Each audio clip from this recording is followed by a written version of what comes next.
Bonjour à tous dans ma review de Money in the Bank 2013. J'avais fait celle de 2012 et j'avais dit quelque chose dès le départ que je vais répéter ici parce que c'est toujours vrai, je pense que c'est un bon point de départ. C'est que, à mon avis, Money in the Bank, c'est l'un des meilleurs pay-per-view de l'année pour la WWE pour deux raisons. La première, c'est qu'on a la promesse d'avoir des matchs sympathiques avec les deux ladder matchs qui vont plus occuper du temps et tout ça. Mais aussi parce qu'on sait que ça va avoir un impact dans la saison de la fédération. On sait qu'il va y avoir une sorte d'avant et après Money in the Bank, que ça va faire changer le statut de deux lutteurs, ceux qui vont ramasser les mallettes bien sûr, dans le roster. Ça va peut-être même faire changer de direction pour la carrière d'un lutteur qui va peut-être tout d'un coup donner la promesse d'être un futur champion du monde ou quoi. Donc c'est vrai que c'est un pay-per-view qui déjà offre des garanties sur ce plan-là, beaucoup plus que Payback ou Extreme Rules, qui peuvent avoir de très bons matchs, qui peuvent avoir des changements importants dans les storylines ou quoi, mais on n'est pas sûr. Pour Money in the Bank, on en est sûr, et ça c'est à mon avis une bonne chose. Alors maintenant, il y a un petit inconvénient, Money in the Bank, petit inconvénient, c'est juste pour la transition, c'est qu'à mon sens, les Money in the Bank ladder match sont peut-être les matchs les plus difficiles à noter, et donc quelque part à critiquer, de toute l'année à la WWE. Je préfère un Rumble match ou un Elimination Chamber pour donner une note, je suis plus serein que ce genre de match où on a 6-7 personnes qui luttent en solo, même s'il y avait des équipes dans celui de SmackDown, on l'a vu, c'est en solo. Et c'est pas comme le match à TLC dernier entre Team Ryback et The Shield, où on avait deux équipes, on avait 6 lutteurs, mais on avait deux équipes, donc du coup ça donnait quand même une structure. Là, on sait que ça va être un peu le bordel, quoi. Et du coup, c'est très compliqué parce que si ça part en Spotfest, on peut pas vraiment les blâmer de partir en Spotfest. Si c'est le bordel et qu'il n'y a pas trop un bon selling, on peut pas trop les blâmer parce que franchement, qui arrive à suivre le selling de 7 personnes en même temps, c'est assez compliqué. Mais en même temps, est-ce que en disant ça, on n'est pas en train de dire de toute façon ces matchs-là pourront jamais être excellents parce que il faut un minimum de structure, sinon ça ressemble un peu à rien. Du coup, je me suis posé la question qu'est-ce qui peut faire qu'un Money in the Bank ladder match, typiquement, c'est-à-dire un match à de l'échelle avec 7 lutteurs ou 6 lutteurs, enfin disons plus de 4 lutteurs en solo. Donc qu'est-ce qui peut faire que ce genre de match-là pouvait être meilleur qu'un autre, pouvait se dépasser en termes de qualité dans l'idée. Alors à mon sens, avant même de parler des choses qui peuvent les améliorer ou du coup les diminuer, pour moi il y a un choix à faire entre deux directions. Il y a la direction Spotfest, donc c'est plutôt la direction qu'a choisi le Money in the Bank de SmackDown ce soir-là, ou la direction plus brawling, si vous voulez, dans l'idée, c'est-à-dire moins je monte de l'échelle et je tombe, et puis ensuite c'est au tour de deux autres gars de nous faire un moment où il y a une chute à la fin, etc. Enfin, vraiment le côté spot avec des choses originales et on voit bien très préparé dans le script, mais plus des suites d'actions, des situations de domination, des mecs qui se battent à l'extérieur, des séquences. C'est pour ça que j'appelle ça du brawling. Alors là on l'a eu avec celui de Raw, avec par exemple Sheamus et Brian. À un moment donné ils ont toute une séquence avec le moment de domination de Rob Van Dam, par exemple, ou le rush de Brian qui défonce un peu tout le monde avec Sheamus qui tombe à l'échelle, tout ça. Ça c'est ce que j'appelle des séquences de brawling dans le cadre de ce genre de match. Après c'est pas exactement du brawling, mais vous m'aurez compris. C'est aussi par opposition avec Spotfest où voilà, quand Ambrose est sur l'échelle porté par Swagger et Cesaro, quand Cesaro est sur les épaules de Swagger, c'est typiquement Spotfest, quoi. On voit bien que le truc il a dû être préparé à l'avance, ça cherche à être marrant et original. Après est-ce que ça a du sens? On s'en fout un peu. Voilà. Il y aurait un mec derrière qui passerait avec une pancarte spot numéro 1, spot numéro 2, spot numéro 3, ça choquerait pas plus que ça, puisque finalement on voit bien qu'il ne cherche pas à faire nécessairement un tout qui se tient, mais vraiment une suite de moments sympathiques. C'est pour ça que dans l'idée Spotfest, il y a toujours quelque chose d'un peu péjoratif, parce que ça veut dire aussi quelque chose avec des grosses ficelles, avec un peu, voilà, je te vois venir avec ton spot et des gros sabots. Ce qui est toujours gênant, c'est aussi pour ça que moi je préfère le brawling dans l'âme. Maintenant, pour que le brawling puisse être aussi fun qu'un Spotfest, il faut que voilà, ce soit vraiment bon, quoi. Alors qu'un Spotfest c'est toujours assez fun dans l'idée, on est toujours content de voir un mec tomber du haut d'une échelle. Hein, on est un peu con, mais c'est comme ça. Alors, je vais commencer, comme vous l'aurez compris, je vais commencer par parler des deux Money in the Bank ladder match. Je vais en parler en même temps. Et donc, ce qui peut faire qu'un Money in the Bank ladder match peut être meilleur qu'un autre, pour moi, il y a deux gros trucs. Il y a la qualité, quelque part, on pourrait dire in-ring, donc la qualité des spots, la qualité des interactions entre les différents protagonistes, parce que voilà, on a 7 lutteurs ou 6 lutteurs dans un match, on n'a pas envie qu'il y ait que des actions 1 contre 1, à 2 ou quoi. Et puis, voilà, le fait d'avoir des séquences pour le brawling ou des spots un minimum mémorable et sympathique, on va dire ça comme ça. Et deuxième truc, c'est d'avoir un minimum de, je dirais, un minimum de structure. Alors ça peut se baser sur le selling, ça peut se baser sur la psychologie, le fait d'avoir des personnages qui ont l'air d'avoir différentes stratégies, différents comportements là-dedans. Que ce soit pas juste une suite d'actions bêtes et méchantes. Ça c'est d'autant plus important à mon avis pour le brawling. Mais même pour le Spotfest, ça mettra le côté Spotfest un peu plus en retrait. Ça sera pas la seule attraction du match. Il y aura aussi un autre intérêt. Alors là-dessus, je peux dire que les deux matchs sur cette histoire de structure s'en tirent plutôt pas mal. Celui de SmackDown, on a l'histoire avec... Bon déjà, en fait, l'histoire part du fait qu'on a que des heals et qu'on a deux équipes. Donc les deux équipes prennent l'avantage dès le départ, donc ça marque le fait qu'on a deux équipes. Mais il y a une des deux équipes qui s'impose complètement, c'est Swagger Cesaro, on le voit.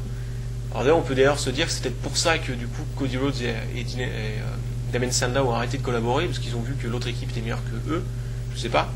Je vois-t-il que Swagger et Cesaro vont continuer en équipe alors que les autres vont être en solo, dans l'idée. Et Cody Rhodes en solo va se défoncer parce qu'il a la rage, tout ça, il va presque faire un face turn dans le match par son comportement, pour finir par se faire trahir par Sandow. Donc on a une espèce de quand même de trame qu'on pourrait comme ça résumer, on pourrait résumer le match à ça. Ça se tient quoi. Dans l'idée.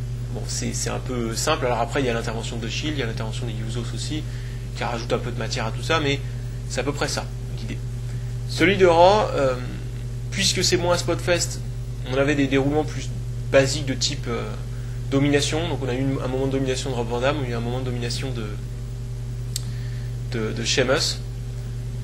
On a vu la différence de tactique avec Sheamus qui cherche pas souvent à monter à l'échelle mais plus à défoncer ses adversaires. D'ailleurs les commentateurs ont dit non mais le but du match c'est pas de faire passer un mec à travers l'échelle, c'est de monter. Mais bon lui il s'en fout apparemment. Donc ça j'aime bien, en plus ça nous ramène un peu le Sheamus de 2011 dans le Money Devant quand il avait défoncé Sin Cara sur une échelle. On a vraiment l'impression que c'est un gros bourrin sadique et moi j'aime bien le Sheamus comme ça. Je préfère que le Sheamus un peu gentil qui est moins intéressant. Mais on a eu aussi le rush de Daniel Bryan habituel, bon bref. Et puis Christian qui avait l'air d'être un peu plus de vieux briscard, qui essaie de placer des échelles, de faire des trucs, mais bon, pas toujours bien fait.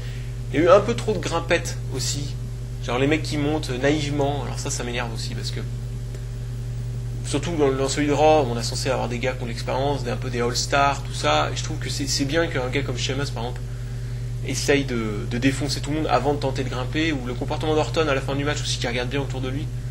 Ça fait quand même un peu plus super lutteur que le gars qui monte comme un idiot et qui se fait rattraper, descendre. Le mec à peine il a descendu un gars, il monte, il se fait descendre. C'est un peu la stipulation qui se barre en couille, quoi, à mon avis, quand ça fait ça. Voilà.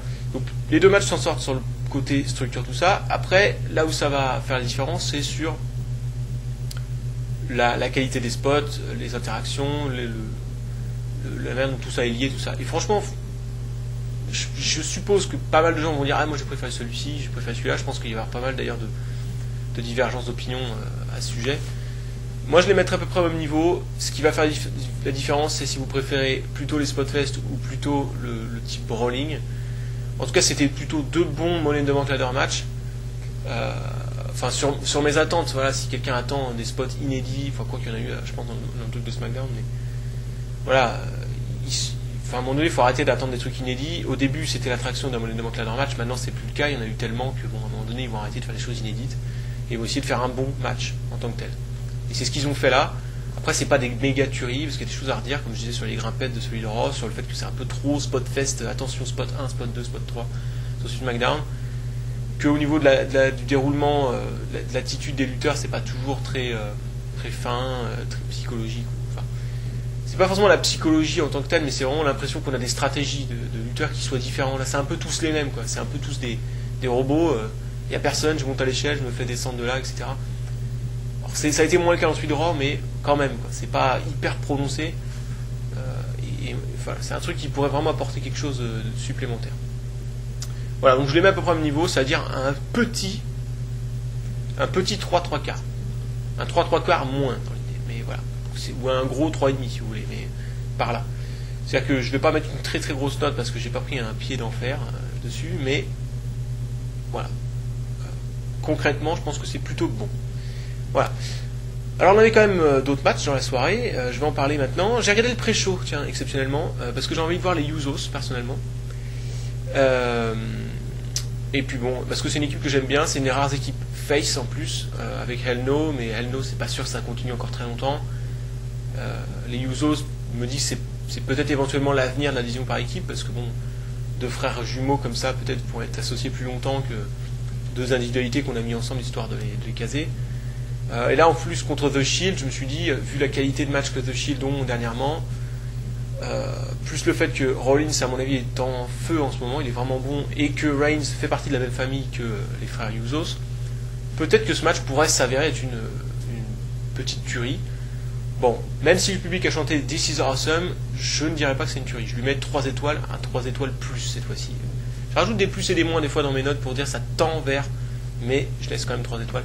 Bon, ça a été coupé 3 fois par des pauses publicitaires, donc forcément ça te casse un petit peu ton match, c'est plus difficile d'être sûr de sa note. Maintenant, pourquoi le public a chanté This is awesome alors que le match vaut 3? Bon, clairement, c'est un public de smart mark, typique de cette région des États-Unis, c'est-à-dire la région où on a quasiment toutes les fédérations indies sauf la Pro Wrestling Guerrilla. C'est le public qui chante This is awesome très facilement, Holy shit très facilement, on les a eu tous les deux dans le match. On a eu aussi un chant RVD RVD. Voilà, c'est le public qui vient dans les shows. C'est le public qui irait vous chanter Goldberg quand Ryback est là. D'ailleurs, c'est ce qu'ils ont fait, je crois bien. Ils ont chanté Sexual Chocolate quand il y avait Mark Henry. S'il y avait eu Bray Wyatt qui s'était pointé, tu peux être tranquille qu'ils auraient chanté Husky Harris. C'est vraiment le public m'as-tu vu, un peu con, mais en même temps qui met l'ambiance. Donc bon, il y a du bon et du mauvais là-dedans. Voilà. Personnellement, c'est des individus que j'aime pas plus que ça, mais en tant que public, au moins il y a du bruit, quoi. Donc, on peut pas non plus trop le reprocher. Bon, voilà. Sinon, le match rien de spécial, c'est assez traditionnel, avec quelques moves assez spectaculaires, mais tout le moment avant que ça s'excite, on va dire tout le moment avant le hot tag et le finish, c'était un peu chiant, pour tout dire. Pas mauvais, mais juste un peu vite. C'est là-dessus que je pense que les Usos, même The Shield, mais surtout les Usos, doivent progresser, c'est rendre un match excitant du début à la fin en équipe. Ça se travaille, quoi. C'est pas deux individualités qui vont forcément savoir le faire. Je pense qu'il y a vraiment des notions d'équipe à connaître. Et bon, il y a tellement plus beaucoup d'équipes que ça se perd un peu. Et franchement, moi j'adore les matchs par équipe.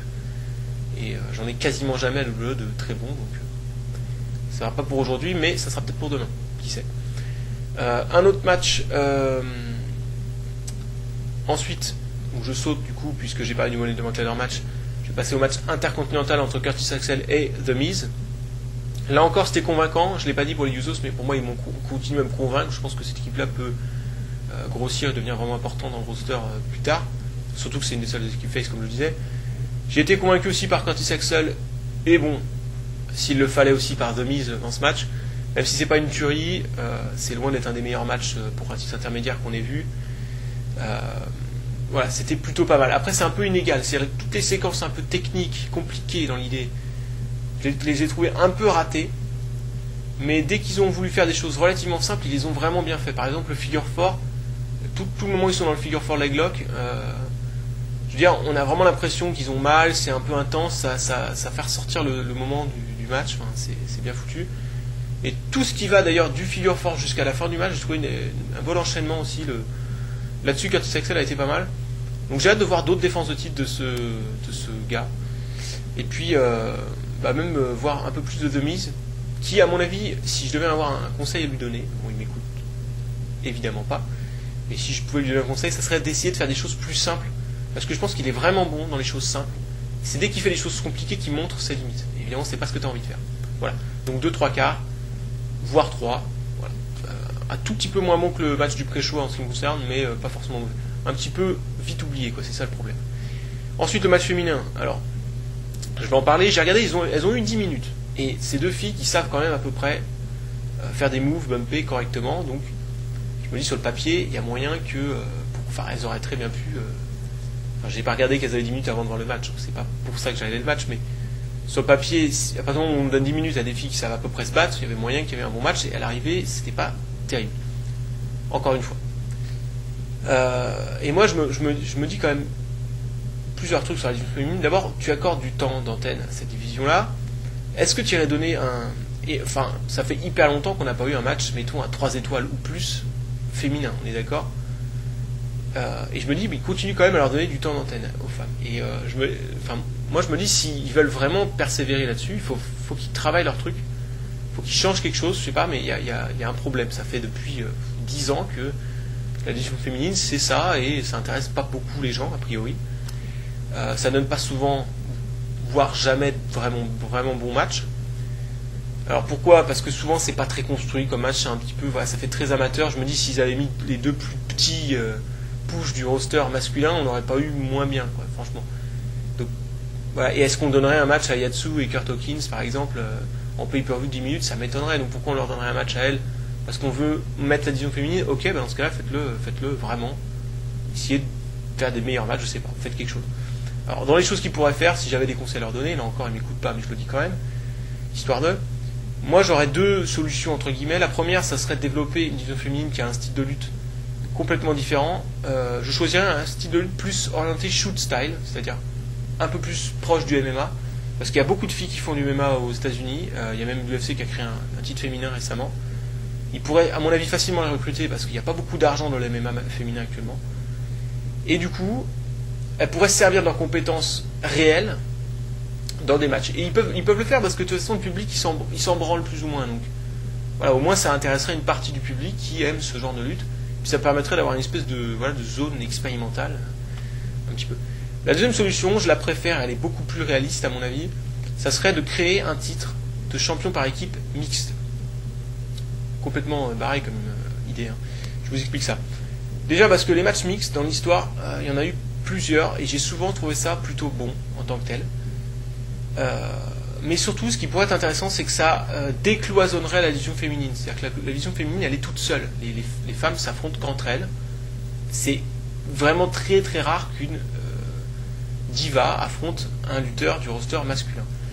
Et là, le fait d'avoir des matchs mixtes permettrait d'avoir des matchs plutôt sympathiques impliquant des divas.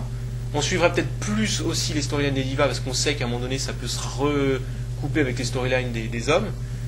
Je veux dire, imaginons qu'on ait eu à la place de ce match-là Ziggler et AJ contre Langston et Caitlyn. Voilà, je pense que ça aurait intéressé beaucoup plus les gens, pas seulement parce que, plus encore d'ailleurs que Langston contre Ziggler. Ça aurait intéressé plus les gens parce que il y a une donnée un peu bizarre du match. Et puis on peut faire raccorder des rivalités entre femmes. On peut garder le titre féminin en même temps, il n'y a pas de souci. Mais disons que ça leur permettrait d'utiliser l'intérêt généré par le roster masculin et les storylines qu'ils peuvent faire dans le reste du roster. Voilà, mon idée. Et puis, en passant, les bon bref, je sais pas comment on dit ça. Les matchs par équipe mixte. Pour en citer un que j'ai bien aimé, alors attendez que je me rappelle des participants. C'est à WrestleMania 14, il y a Marc Mero et, je crois, Sable contre Goldust, et il me semble que c'est Luna Vachon avec lui. Il faudra voir. Alors d'ailleurs, c'est la période où Goldust se faisait appeler The Artist Formerly Known as Goldust, machin. Mais voilà, WrestleMania 14, mix, tag team, vous verrez que ça fonctionne. Et c'est du pur entertainment, bien sûr, hein, faut pas s'attendre à de la Ring of Honor, ou je sais pas quel style de lutte, du puro. Hein. C'est basé sur le côté entertainment, c'est de la WWE, on est d'accord, mais pour moi, c'est le côté intéressant de l'implication des divas, tout ça. Voilà. Alors dans les autres matchs en solo, il y en a un dont je ne vais pas parler très longtemps, c'est le Y2J Ryback. Pas parce qu'il est mauvais, mais parce qu'il est typiquement Jericho dans le texte. Quoi. C'est vraiment le match à la Jericho. C'est solide, fun, rythmé, cool, quelques contres. Voilà, il y a vraiment, je sais pas, si on faisait des statistiques sur le match, je sais pas, de nombre de moves portés dans les premiers tiers, deuxième tiers, troisième tiers, le nombre de kick-out qu'il y a dans tel... Je suis sûr que c'est vraiment réglé au millimètre. J'ai toujours l'impression de voir un peu le même match avec Jericho, ce que je commence à lui reprocher. Même si c'est toujours des bons matchs. On peut pas avoir un mauvais match comme ça, mais ça sera jamais folichon non plus. L'adversaire peut faire une variation un petit peu. On avait vu avec Fandango qui avait apporté quelque chose d'un peu différent dans le match de WrestleMania qui fait que j'avais bien aimé. Là, le Ryback, on peut pas dire qu'il a été mauvais, mais du coup, il s'efface un petit peu dans un match comme ça et il suit le déroulement à la Jericho. Et finalement, c'est pas vraiment un match qui se fait à deux, c'est un peu trop le match Jericho. C'est ce que je reproche. Mais c'est pas un mauvais match. 3 écarts, vous voyez. Un petit 3 écarts, disons. Voilà. Le match suivant. Alors là, c'est le match que j'ai préféré de la soirée. Dolph Ziggler contre Alberto Del Rio. Je dirais pas qu'il est meilleur fondamentalement que les deux Money in the Bank Ladder match. Notamment à cause du finish. Maintenant, le finish, il me gêne pas forcément plus que ça. Je vais vous expliquer un peu ça. Mais c'est celui que j'ai préféré. C'est le match, si on me proposait de regarder un des matchs du pay-per-view maintenant, c'est celui que je déciderais de regarder. Parce que il y a un truc que je m'attendais à voir et qu'on a eu, c'est le fait que dans le premier match, on a eu un finish sur un move qui n'est pas un finisher.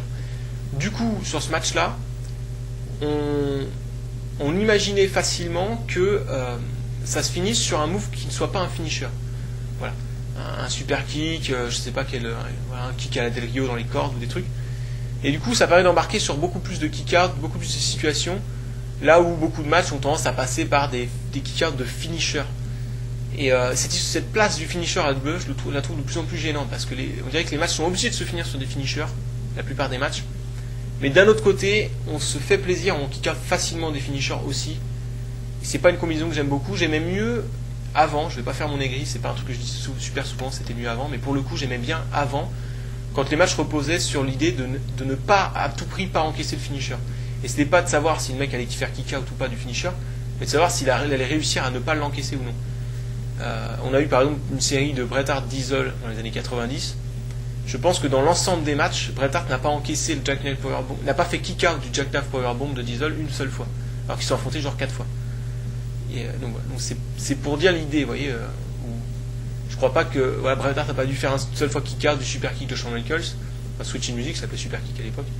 Shawn Michaels n'a pas dû sortir du sharpshooter une seule fois. Vous voyez tout ça, c'est-à-dire que le finisher, quand il arrive, c'est la fin. Maintenant, l'histoire, c'est de savoir comment le mec fait pour ne pas l'encaisser. Là, c'est plus tout à fait ça. Ce match-ci, il n'avait pas ce problème-là grâce à ce qu'ils ont bâti dans leur premier affrontement, qui était d'ailleurs très bon, à Payback. Et du coup, je trouve que ça a donné un peu plus de dynamisme dans le ring. Alors en plus, ils ont donné un niveau in-ring exceptionnel, encore une fois. Chapeau donc à Ziggler, mais aussi à Del Rio. Je trouve qu'on oublie un peu dans cette rivalité, parce qu'évidemment, c'est la rivalité qui est en train de faire monter Ziggler à un autre niveau. Et je trouve que Del Rio est exceptionnel aussi dans cette rivalité. Il donne une impression de violence. Son personnage de heel, je le trouve un peu plus juste au niveau du ton. Il est un peu plus, il titille la foule. Il est vraiment excellent aussi. Je dirais même que sur ce match-ci, je le mettrais même au-dessus de Ziggler sur l'ensemble de son œuvre, c'est-à-dire l'acting, selling, move, l'impression de violence qu'il dégage. Ziggler est plus dans le bump, dans le fait d'en faire des caisses. Ça fonctionne. Voilà, donc bon match. Pas de problème. Petit 3-3 quarts là encore, petit parce qu'il y a ce finisher. Alors le finisher, comme l'a dit JBL à la fin du match, on avait un super match pour le titre mondial que AJ est venu gâcher. Maintenant AJ est venu le gâcher a priori parce qu'elle avait peur pour la santé de Ziggler. Donc je pense que, évidemment on est déçu, on aurait voulu avoir un vrai finish, surtout qu'avec un vrai gros finish ça aurait pu taper une note de porc, on est d'accord. Mais je trouve ça intéressant au niveau storyline. Ça m'étonnerait pas que tout ça, là, ça se finisse, ça nous fasse un remake de Shawn Michaels 1995. C'est-à-dire, qu'est-ce qui s'est passé en 95 ? Shawn Michaels a perçu beaucoup de coups à la tête et tout ça, un peu comme Ziggler là. Il était, en plus, il avait le même personnage, je veux dire, un peu le mec qui se veut beau gosse, qui se la pète, mais qui est en même temps face, qui a un plutôt petit gabarit, qui bondit un peu partout et tout ça, et qui est très dynamique, un peu une boule de nerfs, qui fait des bumps, qui est beaucoup dans un selling où on en fait des caisses, mais qui marche. Bon, avec Shawn Michaels, ça n'a pas marché toute sa carrière, mais en 95, ça marchait, il n'y a pas de problème, et en ce moment, avec Ziggler, ça marche très bien. Et du coup, il a reçu beaucoup de coups à la tête. Alors, les derniers coups, c'est même mémorable, ils étaient vachement mis en avant, ils avaient été vachement mis en avant par la suite. Il y avait eu le finisher de Razor Ramon, le finisher de Sid, la descente à la cuisse de Kozuna, et donc à terme, même s'il était en pleine grâce et tout ça, le gars, eh bien, il avait dû, il s'était évanoui dans un match contre Owen Hart à Raw. Si vous tapez Raw, Shawn Michaels, pass out, vous le trouverez direct. Pass out, ça veut dire s'évanouir en anglais. Et donc, je me dis peut-être qu'ils sont en train de construire un peu la même chose avec Ziggler, petit à petit. Donc ça m'étonnerait pas qu'il y ait un final match entre les deux à SummerSlam avec stipulation. Ça, je l'avais annoncé dans ma dernière vidéo. Et ça m'étonnerait pas que Ziggler remporte le titre, mais en prenant encore plein de coups à la tête. Pourquoi pas même après le match, prendre par exemple un coup de chaise, peut-être à la tête. Ils peuvent le faire une fois de temps en temps. Je sais que c'est proscrit, mais s'ils le font une fois, je crois que l'Undertaker en avait pris un à WrestleMania, donc pourquoi pas, voilà. Là, si c'est dans le cadre d'une storyline, tu peux le faire. Et puis, l'idée que peut-être il est obligé de relâcher le titre, ou alors de se faire cacher le Money in the Bank par Sandow, ça reviendra un peu problème. C'est-à-dire le mec, à peine il devient champion, qui perd le titre parce qu'il a ces problèmes-là, il est obligé de... Alors, je trouve que s'il devait relâcher le titre pour des problèmes, ça ressemblerait vraiment à Shawn Michaels quand il avait donné le titre à Dean Douglas en larmes, moitié mal rasé, tout ça, tout crado, là, c'était à Ignorance 4. Bref. Si vous tapez Ignorance 4 Shawn Michaels, Dean Douglas, vous le trouverez, bref. Mais ça l'avait rendu vachement populaire à l'époque, Shawn Michaels, ça l'avait vraiment rendu peut-être plus humain par rapport au reste du roster. Il avait sa faiblesse comme ça, et du coup, bon, ça l'avait encore mis à un autre niveau, parce que c'est le mec qui est super flamboyant, mais qui en même temps avait son côté un peu fragile, et donc voilà. Donc ça peut être la même chose avec Ziggler, ça peut vraiment le mettre à un autre niveau, ça peut être une très bonne idée. Surtout, comme je disais, que Ziggler ressemble beaucoup à Shawn Michaels dans sa façon de lutter, de vendre les coups, de bumper, dans son personnage. Maintenant qu'il est face dans sa position par rapport à Shawn Michaels 95, donc ça m'étonnerait pas qu'il le refasse. Bon, mine de rien, 95, il n'y a pas grand monde qui va s'en souvenir. Voilà. Match suivant, John Cena, Mark Henry. Donc moi, ça a été ma déception de la soirée. C'est pas forcément une grosse daube, mais c'est le match que les haters de Cena vont détester, parce que c'est typiquement les matchs naïfs de Cena. C'est-à-dire que c'est un peu vide, quoi. C'est ça le problème, c'est que Mark Henry prend l'avantage sur presque rien. Ensuite, il fait le mec qui galère, qui est dominé, et qui tente des comebacks sans vraiment y aller. Il fait style qu'il essaie de soulever Mark Henry, il n'y arrive pas, alors que 5 minutes plus tard, après s'être fait malmener, il va y arriver. Voilà, c'est un peu bête, quoi, comme match. Maintenant, dans ce mode bête et naïf, c'était plutôt bien fait. C'est un peu particulier ce que je dis. Grâce à Mark Henry particulièrement, parce qu'il dégage une impression de violence, et puis surtout, même dans une domination lente, je trouve que le gars, il en impose, il a une gueule, il a un truc qui fait que il arrive à se donner une contenance dans ses dominations lentes qui fait que c'est pas trop chiant non plus. Et puis il y a eu le magnifique compte sur le High Cross Body qui est contré en World Strongest Slam. On a eu les 2 kickers de finisher. Alors même si je reproche souvent les kickers de finisher, pour le coup là ça a réveillé le public, ça a relancé le match, surtout celui de Mark Henry où on se dit oula, attention, qu'est-ce qui peut se passer. Sincèrement, par contre, j'ai un problème avec le finisher en lui-même. S'il y a un gars que je veux pas voir taper sur le STF tout con, c'est Mark Henry, quoi. Le gars avec le cou, les épaules, la force qu'il a, pour moi, même en tirant de toutes tes forces, t'arriveras pas à le niquer. Il a un dos beaucoup trop musclé à mon avis. Et puis au pire, il peut ramper au corps très facilement, a priori, là aussi. Donc j'aurais bien aimé à la limite que Cena, par exemple, le blesse au bras et du coup il n'arrive plus à ramper, ou je sais pas, qu'il y a une construction derrière. Ça aurait été tout bête et facile à faire, vraiment. Et là, c'est comme je dis, c'est le match un peu vide. Et c'est ça qui est mon principal reproche au match. Ce qu'ils ont fait, ils l'ont bien fait, mais le problème, c'est qu'ils ont quasiment rien fait. Voilà. Donc, 2 écarts. Voilà. Presque la moyenne, mais un peu en dessous de la moyenne, de la note médiane, 2,5 sur 5, mais un peu en dessous du match médian, si vous voulez. Voilà. Bon, puis le main event, j'en ai déjà parlé, Money Bank de Raw, je vous ai déjà donné les notes, donc je passe à mes awards de fin de show. Donc le match de la soirée, je vais dire le Ziggler Del Rio ou alors le Money in the Bank Ladder match de Raw ou celui de SmackDown. En fait, j'ai mis la même note aux 3, donc c'est très difficile. Je pense que ça va dépendre de vos goûts. Personnellement, je pense que de toute façon, je préfère un one-on-one à un match avec plein de monde. Et puis finalement, le Ziggler Del Rio, le truc que je lui reproche, c'est son finisher, mais c'est pas complètement inintéressant quelque part, parce que l'acting de Ziggler derrière et tout ça, je trouvais ça. Le moment en lui-même n'était pas forcément dégueulasse, c'est juste qu'en pay-per-view on aime bien avoir des vrais finishes. Mais voilà. Top de la soirée, le MVP, je vais dire que c'est. Top. Le lutteur qui a fait une performance top, c'est Sheamus, en ce qui me concerne. Parce qu'on ne l'attendait pas forcément à pareille fête dans son Money in the Bank Ladder match, et je trouve que c'est vraiment celui qui est au centre de tous les moments mémorables du match. Peut-être même plus que Bryan qui a eu juste son moment de rush, mais la séquence de Bryan avec Sheamus où ça se finit à l'extérieur est vraiment bonne. Mais Sheamus a eu aussi de bonnes séquences avec Christian quand il tape à travers l'échelle, ou avec Rob Van Dam quand il lui fait son. Alors je sais plus comment il s'appelle ce move, où il le met sur son épaule et il fait une espèce de salto avant et il le rabat sur l'échelle. Et puis bon, il a pris le gros bum du match aussi à la fin. Voilà, je trouve que c'est celui qui a le plus contribué à la qualité de ce match-là. Cody Rhodes aurait pu être évidemment un autre top de la soirée, avec sa performance dans le Money in the Bank Ladder match de SmackDown. Flop, Cena, puisque je pense que c'est celui qui a le plus à se reprocher dans le match contre Mark Henry, qui a été une déception. Alors j'en attendais pas grand-chose. Je trouve que Mark Henry a fait près son taf, mais il aurait fallu que Cena mette un peu plus de hargne et d'intensité émotionnelle dans ses tentatives de comeback, comme il avait fait avec Brock Lesnar à Extreme Rules 2012, par exemple, et qui construise un peu plus son match dans la préparation pour le STF, sachant qu'il allait finir le match avec. Voilà ce que je reproche.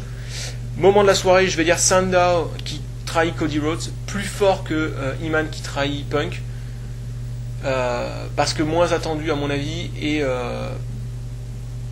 plus intéressant du fait du déroulement avec Cody Rhodes. C'est-à-dire que Cody Rhodes tout fait dans ce match pour arriver en haut de l'échelle comme ça, vainqueur et flamboyant, et bam, quoi, dans le dos, ça fait vraiment mal, quoi. Puis je me dis d'ailleurs qu'il y avait presque un appel de ça, parce qu'ils sont rentrés, parce que si vous regardez dans l'entrée, Sandow pique le micro des mains de Cody Rhodes, qui dit rien d'ailleurs, bien gentil le garçon, et il l'annonce même pas, c'est qu'il s'annonce d'abord, et quand il faut annoncer Cody Rhodes, finalement il y a Barrett qui rentre, puis bah il zappe, tant pis. Et finalement il y avait presque une petite annonce qu'il pouvait y avoir une cassure entre les deux à ce moment-là, ça s'est produit. Les moves de la soirée, il y en a eu évidemment pas mal. Je vais dire le bump de Sheamus parce que je l'ai trouvé crado et j'aime bien les bumps bordéliques. Moi. J'aime pas le bump où tout le monde est en dessous, ils attendent le gars qui tombe dans l'échelle, ils sont à 6 pour le rattraper. Je préfère un gars qui se ramasse dans l'échelle comme une grosse brèche, je trouve que c'est plus impressionnant. Et c'est un peu ce qui s'est passé, c'est-à-dire qu'on l'a pas forcément vu venir. Brian arrive, lui met un coup d'échelle, l'autre il tombe sur l'échelle, bam. Je trouve ça plus sympa, parce que plus bordélique, quelque part plus réaliste, ça fait moins propre, carré, je tombe bien le dos à plat sur la table, au milieu de la table pour pas me faire mal, bon, là ça fait un peu plus, donc j'aime bien. Un peu comme le bump de Seth Rollins à TLC dernier, où il tombe un peu n'importe comment, je trouve que c'est plus marquant en ce qui me concerne. Voilà, sans parler des bumps évidemment de Mick Foley. Enfin en tout cas, pour moi, peut-être meilleur pay-per-view de l'année pour l'instant, et d'ailleurs peut-être une des plus longues reviews que j'ai fait, désolé. Il a rempli aussi son rôle pour offrir une bonne vision du futur pour la suite des événements. Donc j'ai hâte de voir la carte pour un SummerSlam qui s'annonce vraiment sympathique. Et puis on n'a pas vu Bray Wyatt et la Wyatt Family. Ça c'est une petite surprise, je m'attendais à les voir.